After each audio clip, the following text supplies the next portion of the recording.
Hi there. So we're back for another video. We're going to do another one of kind of like little sort of hobby chats, I guess.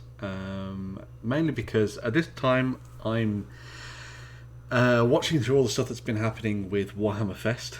So dating the video here already. Yeah, so Warhammer Fest on at the moment. They're going to be doing a big thing about the Horus Heresy. They've been talking about Warhammer 40,000, Age of Sigmar, and all their skirmish games. But one of the projects that is conspicuously absent from all of this is the one that you can see here, which is Warhammer the Old World. Now, we started hearing rumblings about this a couple of years ago now. I think it would be maybe 2 years ago. And I wrote a couple of blog posts over on my website, Because of Dragons. Who would have thought that would be the name?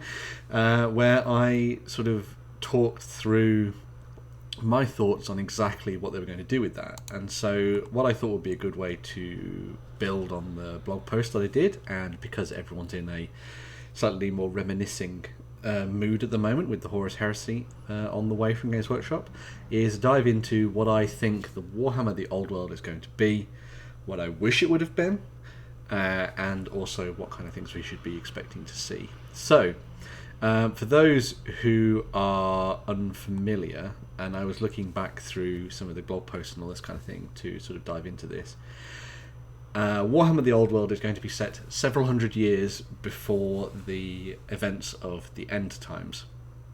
So that means that we're taking things back beyond the time period of Karl Franz and the unification of the Empire, and even sort of before the time of the Empire as we know it in many respects. This takes us back to the period of sort of Magnus the Pious and the Great War against Chaos, against one of the the ever-chosen before Archaon, and sort of that war that expanded there. From what I did, sort of looking at the timelines and that kind of thing, we have, so the end times began, at least a little bit of research, as I say here, in 2519. Magnus was crowned the Emperor of the Empire in 2304, so 200 years or so before, so not too bad there. And then the Age of Three Emperors began in 1547. So the way that I'm viewing this is that we're going to see the Old World based around the time of the three emperors. So you're going to have all of the warring factions in Middenheim, Marienburg and Reichland and the like fighting for control of the Empire, moving through into the formation of the Empire under Magnus the Pious when he rises up. This also means that we're going to be looking at a lot of interesting stuff to do with the Old World as a whole, because during this sort of time period, and I'm just going to look at the page there for Magnus the Pious, during this time period we had the formation of the colleges of magic. Before the time period of Magnus's sort of reign as the emperor, witches and wizards and stuff were pretty much outlawed throughout the empire, and he was the one who sort of sanctioned them under the tutelage of Teclis and some of his kin. We also saw like the formation of the Engineers Guild and all that kind of thing as well. So this was one of these moments where the Empire was being formed, and I think that makes for a pretty interesting starting point for the Old World, because it allows the folks at Games Workshop and probably at Forge World to do in effect the Horus Heresy of Warhammer Fantasy Battles. You can start with the formation of all these things. Obviously this isn't going to take things all the way back to the time of Sigmar. That would be kind of cool, but I guess maybe that would be a little bit too far back in time and not really what people wanted. Even though you had lots of pretty badass characters back then, I guess maybe that would be too far back in the past. But anyway, so this allows them to play out the Great War against Chaos with Azavar Kull at the head of this rampaging Chaos army that ransacked Kislev and threatened the Empire and everything else as well. So Magnus the Pious is a pretty awesome individual. He is pretty much like a good guy. which is kind of weird within the old world. I mean, he's not the greatest guy. Nobody is in Warhammer Fantasy Battles. But he was a decent emperor. He was very pious, as the name would suggest. He sort of formed the empire as we know it and brought it all together. He made allies with the dwarves and the elves. You can see some funky pictures of him here. Here you go.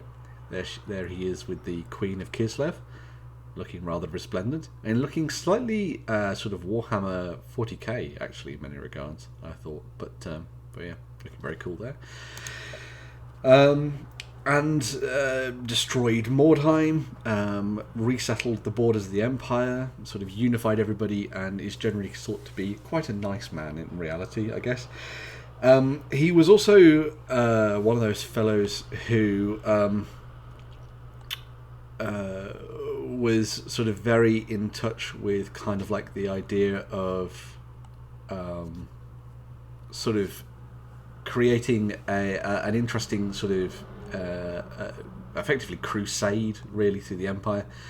So his big thing was that he was able to sort of lead the forces of the Empire throughout the kingdom, and sort of found a way to sort of reunite everybody together under the the banner of Sigmar and all that kind of thing, which is kind of cool. So the Great War of Chaos is going to be a pretty interesting one to dive into, I think. It involves pretty much all of the sort of big factions from Warhammer Fantasy Battles. So you have the Empire, obviously, so you've got your humans. You've got your elves, who were actually attacked by the Dark Elves, who formed a pact with the forces of Chaos and invaded Ulthuan. You've got the Dwarves, who were attacked by the forces of Chaos as well in their mountains under King Alaric. And then, of course, you have all the other armies that would have been around at the period. Obviously, you've got Chaos, which is obvious, but you have orcs and goblins and all that kind of thing as well. So there's plenty of room for all these different armies to sort of take a centre stage within the end times. Sorry, not the end times. The old world on the tabletop. The end times still in my mind, man. Can't get rid of it. It was such a momentous occasion. But yeah, so you've got some pretty interesting individuals to play around with in this sort of setting. So you've got, as we saw there, Magnus the Pious, kicking ass and taking names for the Empire. You have Azavar Kull there, which is a very old and grainy piece of artwork, as you can see, but a pretty awesome image of him that I managed to find, I assume from the Saber trading card game, which is pretty cool. You've got Engra Death Sword as well, although a lot of people also say that this is Azavar Kull, but this is obviously Engra Death Sword, and that mean that this might be Engra Death Sword as well. Either way, Azavar Kull was the leader of all these armies and stuff, the Everchosen and things like that. So yeah, looking pretty cool. You've got King Alaric, who was the king of the Dwarves. You might remember a model for him that was available back in the day in metal. You've got Teclis, who at the time was quite young, but sort of fought alongside his brothers and the Empire to sort of banish the forces of Chaos. This is when Teclis kind of became the badass wizard that everybody knows he is, and would be a nice sort of story to tell. The way that I see them doing this is kind of working together with Forge World, unless Forge World really do go the way of the dodo, in order to bring us a range of new models, both plastic and resin, I would imagine, for building up these forces on the tabletop. As we saw, we've already been hearing a lot about the Kislevites. So they are obviously going to be getting a new army, based on what we saw from Warhammer Total War, Warhammer 3 Total War, however you want to say it. They're going to be getting a new army. We've seen some of the digital stuff for that, so that means that's going to translate over into new models on the tabletop. We've also seen Grand Cathay as well, so Cathay's going to be getting an update, and they're going to be sort of stepping into the ring, so that's all sort of like over this way, sort of off to the side. There's going to be some obvious battles with ogres and the like. And then we also saw a much more in-depth look at the forces of Bretonnia. We've got High Elves, or the Sea Elves anyway. We've got the forces of Lauren.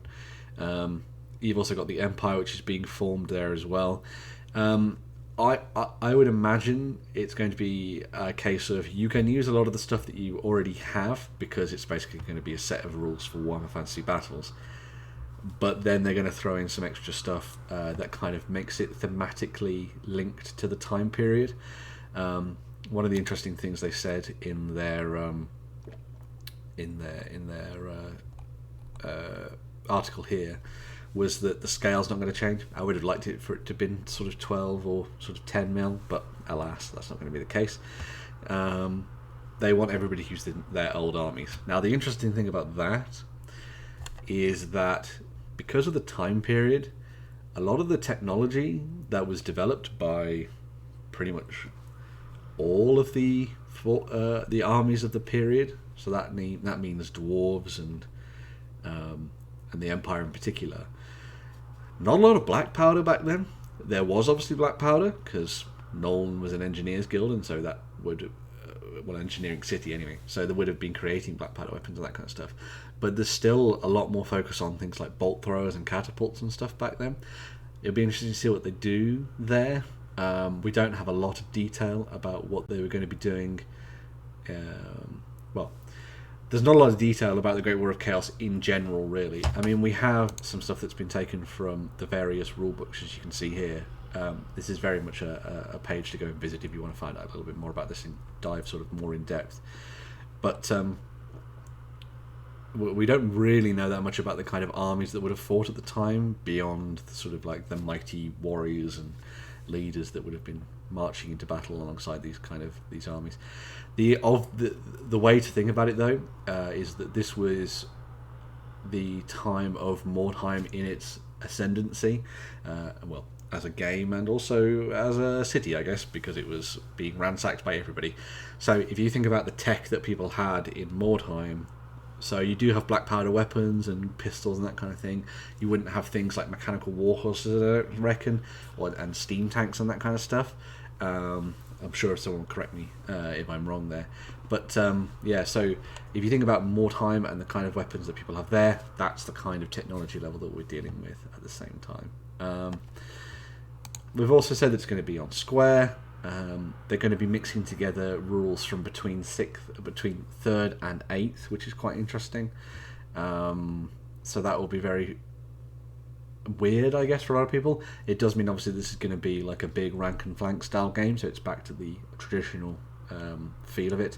It'll be very interesting to see how they make it, and if they make it easy to learn and to dive into, because Warhammer 8th edition was great. I really enjoyed it, and I liked the editions before it as well, but it was a lot of mechanics, and Games Workshop have been moving more and more towards the idea of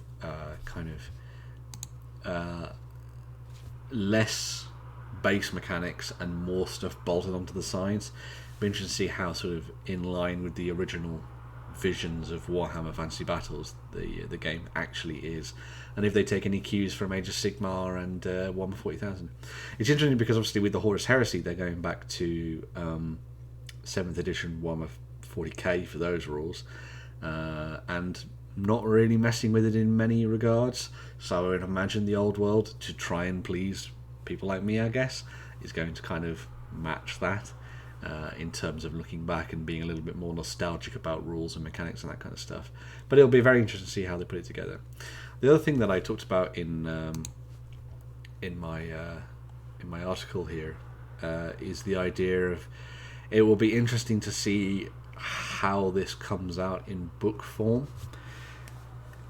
Initially, I thought that maybe we'd get a series of books that was similar to the approach to the Horus Heresy, where we'd have like a bunch of books that would follow the various portions of the Great War against Chaos.